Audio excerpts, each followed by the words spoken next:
Hi,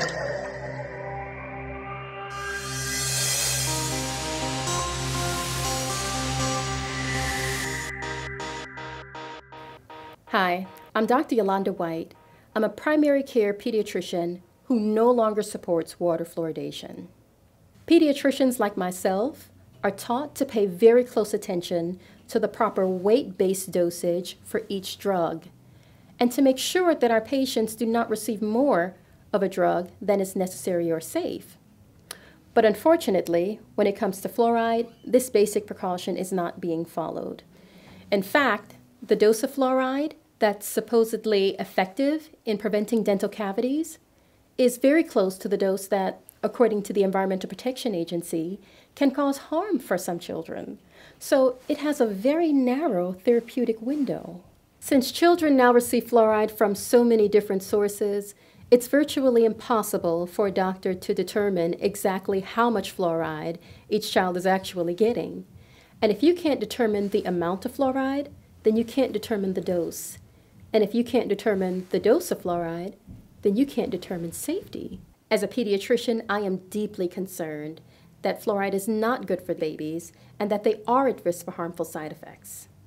The most clearly visible side effect is dental fluorosis, a permanent staining of the teeth caused by fluoride's interference with normal tooth development.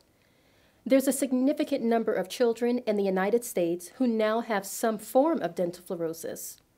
According to the Centers for Disease Control, dental fluorosis affects 41% of teenagers. That's millions of children who now have a visible form of chronic fluoride toxicity. As a pediatrician, I'm concerned that fluoride could also affect tissues and organs that are not visible, like the bones, the thyroid, and the brain.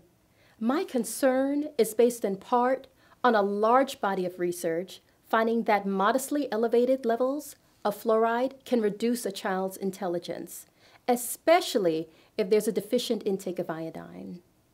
Children are disproportionately affected by fluoride for several key reasons. They receive a greater fluoride dose per body weight when compared to adults. They have far more fluoride incorporated into their skeleton than adults. They have a lower kidney excretion of fluoride into their urine, meaning more fluoride gets reabsorbed back into their bloodstream where it can bioaccumulate. And their developing brains are more susceptible to fluoride's toxicity.